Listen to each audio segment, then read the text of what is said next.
Technology ఎంత వేగంగా విస్తరిస్తోందో దాన్ని ఉపయోగించుకుని మోసాలు చేసే స్కామర్ల సంఖ్య కూడా అంతే వేగంగా పెరుగుతోంది. అయితే ఇటీవల ఒక స్కామర్ను బురిడి కొట్టించడానికి ఒక వ్యక్తి అత్యాధునిక సాంకేతిక పరిజ్ఞానాన్ని, ముఖ్యంగా ఆర్టిఫిషియల్ ఇంటెలిజెన్స్ టూల్ అయిన చాట్‌జీపీటీని తెలివిగా ఉపయోగించాడు. ఢిల్లీకి చెందిన ఒక వ్యక్తిని మోసం చేసేందుకు ప్రయత్నించిన స్కామర్కు చివరికి చాట్‌జీపీటీ సహాయంతో టెకీ గట్టి షాక్ ఇచ్చాడు. ఏకంగా ఆ మోసగాడి ఖచ్చితమైన లొకేషన్ను, ఫోటోను క్యాప్చర్ చేసి పంపడంతో ఆ స్కామర్ భయంతో క్షమించమని వేడుకున్నాడు. ఈ సంఘటనకు సంబంధించిన ఉదంతం, ఫోటోలు ప్రస్తుతం సోషల్ మీడియాలో వైరల్ అవుతున్నాయి.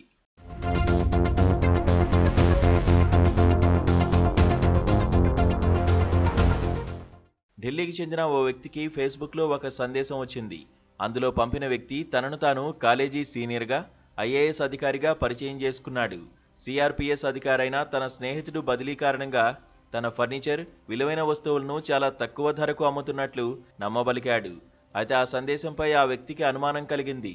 తన కాలేజీ సీనియర్ అసలు నెంబర్కు వాట్సాప్ ద్వారా సంప్రదించగా అది ఫేక్ మెసేజ్ అని తెలుసుకున్నాడు. దీంతో ఆ స్కామర్తో సరదాగా ఆడుకోవాలని ఆ టెకీ నిర్ణయించుకున్నాడు. కొంత సమయం తర్వాత ఆర్మీకి సంబంధించిన ఫోటో ఉన్న ఒక నెంబర్ ద్వారా ఆ మోసగాడు మళ్లీ ఆ వ్యక్తిని సంప్రదించి క్యూఆర్ కోడ్ పంపి డబ్బు చెల్లించాలని తొందరపెట్టాడు. ఇదే సరైన సమయం అనుకున్న ఢిల్లీ వ్యక్తి క్యూఆర్ కోడ్ స్కానింగ్లో సాంకేతిక లోపం ఉన్నట్లుగా నటించాడు. ఈ క్రమంలోనే అతడు చాట్‌జీపీటీ సహాయంతో ఒక వినూత్నమైన వెబ్ పేజీ కోడ్ను రూపొందించాడు. ఈ కోడ్ ప్రత్యేకత ఏమిటంటే ఆ లింక్ను క్లిక్ చేసిన వెంటనే అది జీపీఎస్ లొకేషన్ను పసిగట్టడంతో పాటు స్కామర్ ఉపయోగించే డివైజ్లోని కెమెరాను ఆటోమేటిక్గా ఆన్ చేసి అతడి ఫోటోను క్యాప్చర్ చేయగలదు. ట్రాకర్ పేజీ లింకును స్కామర్కు పంపి అందులో క్యూఆర్ కోడ్ అప్లోడ్ చేస్తే చెల్లింపు ప్రక్రియ వేగవంతం అవుతుందని అతడు నమ్మబలికాడు.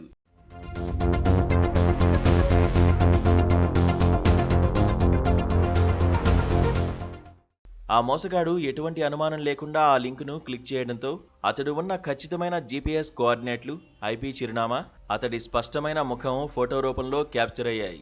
వెంటనే ఢిల్లీ వ్యక్తి సేకరించిన ఆ వివరాలు, ఫోటోను స్కామర్కు పంపాడు. రాజస్థాన్ పోలీసులు నీ ప్లేస్కు వస్తున్నారు, జైలు జీవితాన్ని ఎంజాయ్ చేయని హెచ్చరించాడు. దీంతో ఆ స్కామర్ పూర్తిగా భయపడిపోయి తన తల్లిపై ప్రమాణం చేస్తూ మళ్లీ ఇలా చేయనని వేడుకున్నాడు. క్షమించాలంటూ ప్రాధేయపడ్డాడు. ఈ మొత్తం ఉదంతాన్ని ఢిల్లీ వ్యక్తి రెడ్డిట్లో షేర్ చేయగా ఇది స్కామర్లకు ఒక గుణపాఠం అంటూ సోషల్ మీడియాలో విపరీతంగా వైరల్ అయింది.